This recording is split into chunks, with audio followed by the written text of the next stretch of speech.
Welcome to the Leveraged and Loving It podcast, business advice for coaches and thought leaders. And now your host, Renee Hasseldine. Welcome back to Leveraged and Loving It. Renee Hasseldine here, and today I'm joined by the fabulous Sandra Madafferi, who was running a successful bookkeeping business years ago, which she sold. And at the time that when she sold it, she had 75 clients and 7 employees. But she's actually now been running her coaching, an NLP business, which recently transitioned from one-on-one to one-to-many. And in the first 6 months of 2019, she actually turned over 100K, which is pretty phenomenal considering most people in the coaching industry struggle to make $5. So I'm really excited to have Sandra here today to tell you how she's done it in her business and give you guys some advice and inspiration that you can do it too, because it's possible. And Sandra's here to show you that it is. So welcome, Sandra. So great to have you on the show. Thank you, Renee. Thank you for having me. It's a pleasure to be here. Great to have you. So let's go back a little bit. Let's talk about, why did you get rid of the bookkeeping business? Okay, so I guess I was bored. That's the only thing I could say. I managed to create a business that in my head I was going to sell within 5 years. And I managed to create this massive business within 2 years. And I thought, I've had enough of this. I'm bored. I'm bored with numbers. I'm bored with crunching other people's numbers. And I thought, it's time to sit down and relax for a little while. But that didn't happen. Gosh, I can resonate with all of that because, I did accounting and finance at uni, and, I didn't stay in that industry because exactly that. I got bored. It was not it didn't excite me. No, but then, and same as when you say, I thought I'd sit around and relax for a while. But, most of us entrepreneurs are the same, right? We can't sit still for more than 5 minutes. Absolutely not. The last year of that business, and it was a 5-year plan that happened in 2 years. I was actually working as a business strategist. So I had bookkeepers working for me as employees, and I would actually go around and help people create business strategies to become more profitable. So the funny thing was, it's actually already coaching without any titles or actually realizing what I was actually already doing. Yeah, fantastic. And so then, you sat around and got bored for 3 minutes, and then what happened? Okay, so I sat around and got bored, and I thought, what am I going to do? So I decided to get into retail. So when I began to work in retail, but the way I am, I thought I can't just go and work for anyone. So I decided one day, just off a whim, to go and apply for a job in Max Mara. And if anyone knows, Max Mara is a very high-level Italian clothing brand, and I got the job. So I thought, now I'm going to have to go to work. So I worked for them for a while, and then decided to work for George Gross and Harry Hu, and worked for them for a while. And then the bottom sort of fell out of my life, I guess. And it was time to go searching for more than just what was happening at the time. Yeah. And I know that, a lot of people in the coaching industry, that's what happens. We hit a crunch point. There's some sort of massive challenge that we're faced with, and it forces us to think about what's really important in our lives. And this is where the transition happens, isn't it? When the shit hits the fan, Yep. Get real. Yep. And the shit hit the fan big time. So it was a case of, looking for what was lacking in my life to implement that so that I could get back to, not to where I was beforehand, because you can never ever be the same, but to get to a place of empowerment. So that's when my coaching my coaching business began. And of course I was the first client for me. You're your own first client. Love it. First client, always. Yes. So true. And, for many of us, that is the case, is that we are our ideal client. Us before our own transition, that is our ideal client. And when people get stuck thinking about, I don't know who my ideal client is, that's most cases, that is exactly it, because we get into this stuff because we've faced our own adversity, our own challenges. Absolutely. We got through it, and we want to help other people get through that as well. Absolutely. And so it's exactly right. Okay, great. So you started your coaching business, and so you started out working one-on-one, is that right? Yes, I did. Up until even a few months of this year as well, I've been focusing on one-on-one, but I started to sort of feel a little bit tired, a little bit burnt out. It was a lot of work, and I have worked with very high-level traumas, and I thought, I don't know for how long I can do this. Yeah. So I decided to, branch out a little bit and start one-on-one. You can actually help more people when you're working one-on-one, in group scenarios rather than one-on-one. Yes. So I thought, let me give this a go. So earlier this year in January, I started to expand and start getting into the one-to-many. Great. So tell us what were the first steps that you took? Okay. So the first steps was, without a doubt, was social media. There is no way that people will know who you are unless you start putting yourself out there on social media. So I began to really have a presence across all different types of social media, mainly Facebook and Instagram, just breaking into LinkedIn now. Right. To get to know that platform a little bit more, and just began to tell people a little bit about my story, and began to tell people about the 7 steps to living with intention, which is basically the 7 steps that I use on a daily basis to get me from where I was to where I want to be, no matter what area of my life, and that includes my business. So that was the absolute first step, and then people started to inquire, and I created my back end as well. That's really important, because if you are conversing with people and you're meeting people, you need to have something to sell them into. So I created my program, my workshops, and then just sort of threw myself head first, began to go out to networking events, talking to people on Facebook, really building trust and connection with people, and launching the program. So that's fantastic. And so how did you actually launch the and you've talked about, a workshop and a program. So what's the duration of the workshop? Okay, so there's actually 2 workshops that I run, but the duration of the workshop is really a half day. Yep. And it's a minute little amount of the program that I run. And that half day workshop allows me to introduce to people the program that I now run, which is one-to-many. We do have a few one-on-one sessions in that program, but mainly it's one-to-many, and a bigger workshop, which is part of that program. Yep, great. So tell us how you structured that that one-to-many program. What does that look like? Okay, so the one-to-many program is we have a question and answer every Monday morning in a Facebook group. I have a webinar that I run once a month.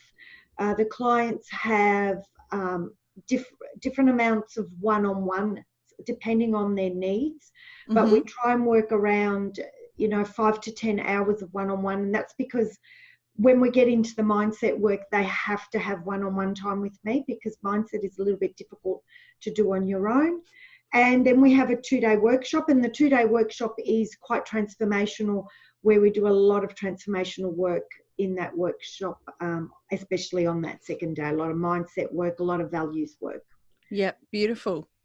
Great. And what so how have you found going from, how have you found filling up that half day workshop? How do you go about getting the bums on seats for that? So there's a few things I do. One of the things I do is I run 2 meetup groups. Yep, great. And those 2 meetup groups will feed into the workshops. Some of the other things that I do, I have some strategies on Facebook where I might ask a question. And when I ask, whoever answers me, I then offer them to either come along to the half day of the workshop or have a 30-minute clarity call with me. Nice. So I private message people and ask them if they'd like a clarity call. So I interact with people. If I see someone struggling on Facebook, I offer them, again, a clarity call if they're looking for some help. So a lot of personal interaction with people, especially with people that answer my posts. Yeah. Especially the posts where I put up some personal, bits and pieces about me, and it resonates with someone, then I give them the opportunity if they want to know a little bit more. So that's basically how I fill the half-day workshops. Yep. Okay, great. And then from the half day workshop, how have you structured your half day workshop? Because I know you've got your 7-step system. So this is sounding like a signature system to me, people. Not that Sandra and I have worked together, so I'm curious because I'm like listening and going, has she got a signature system? How does it work? How can you possibly do this without a signature system? I do need one. So the actual half day workshop is only 3 steps of the 7 steps. Okay. But one of the things that I do, because I am NLP trained, and I'm actually an NLP trainer, as you know, and I teach practitioners, I'm trained in the sales and how to, I wouldn't say sell, but how to serve people. See, a lot of people don't know they need help.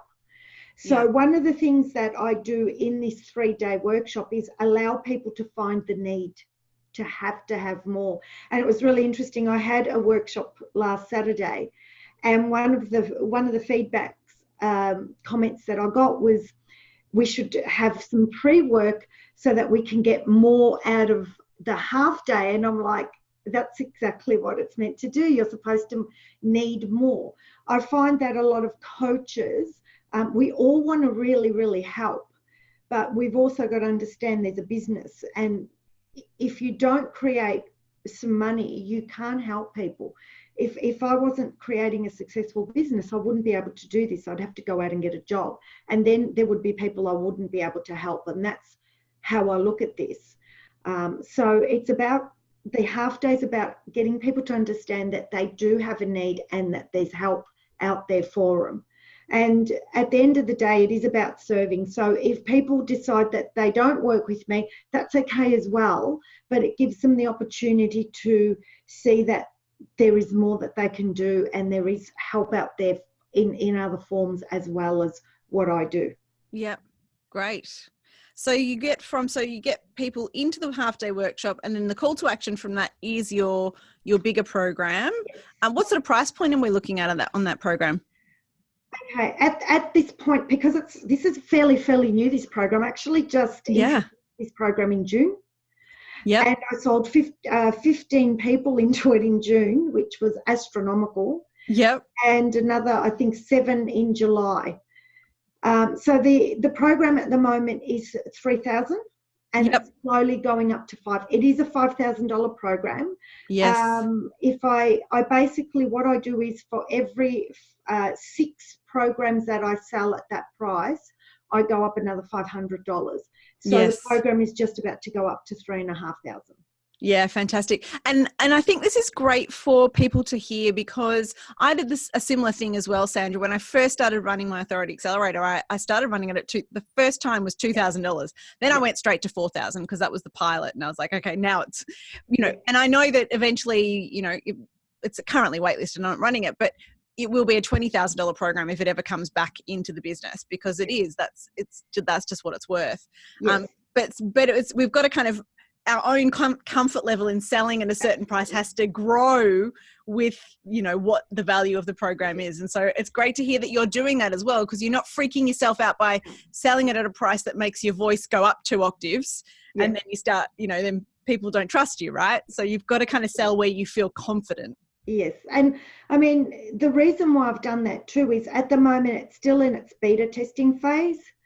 So, and it allows, because I want this to be an ongoing program where people will then keep buying into the program and staying there without having that one-on-one interaction at all. So we won't have any hours with me. I want to build up that community, and this allows for that to build up really, really quickly. And then as it becomes a more bigger program, more people in it, then the price can go up and it can become a little bit more elite. But I find I'm not advocating that people do things cheap, because I don't believe in that. But I do believe in, while you're still beta testing, to slowly build into that, because the program has evolved so much. I mean, it's only 3 months into this program and it's already evolved. Of course. So it's constantly evolving. So as it evolves, you begin to listen to what people need and begin to bring people up. I also do offer for $1,000 people to just come into the Q&A and the webinars without having any one-on-ones with me, which is really, I'm doing them anyway. Yep. You see what I mean? So, so I've just introduced that in the last month. So, it's just test and measuring to see where it goes. But I do envisage that by the end of the year, this will be a $5,000 program. It's well worth it. There's lots of bonuses and. Yeah, fantastic. And I think that's congratulations, because as I said earlier, so many people in this industry just struggle to make the business work. And launching this group program for June and July, already getting 22 people into the program. Congratulations. That's it's something that you should be celebrating, because it's if it was easy to do, everyone would be doing it, and they're not. Absolutely. So let's look at that in terms of, what would you say, what do you think sets you apart from others? Why do you think you've made it work where other people have not? I think the main thing is because for me, it's not so much about selling the program as it is about helping people. Yep. When I started this business, I actually started on a spiritual journey. So it's really important to me to help people. Yep. So like I said before, I invite people to the half-day workshop. I invite people to have a clarity call for me. And it's not so much about making sure that at the end of the call or at the half-day workshop that people buy into my program. It's more about making sure that their needs are met, and that these people are finding a way to break through their limitations. And I think when people see that, I actually had someone I spoke to yesterday say to me, I'm very personable. So it's in my head, I don't think about I've got to sell this person something. It's about what does this person need, and what can I give them right now to help them go to that next step. And then automatically what happens, people will just say, I want to work with you. And that actually happened on Friday. I had someone ring me up and say, hasn't been to anything I've done, just has been watching me on Facebook, and said, can I ask me if she can work with me? And I thought, whoa, so I'm doing something right when that starts to happen. Yeah. But that's the only thing I can imagine. It's not, I'm not saying that it's not important to have a business. It is, and it's very important. I mean, if being with my background of accounting and the business strategy, I can't run a business without the financial part of it. But it's not the first thing in my mind. When I work with people, it's about the person. It's about what can I do to serve these people, and it seems to be working really, really well. Yeah. Yeah.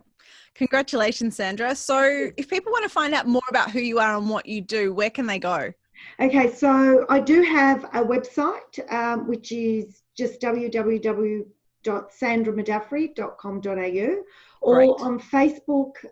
You can find me on Facebook, on Instagram, all under my name. And I'm there, most days doing a few live videos, lots of posting, get to know a little bit more about me and my program.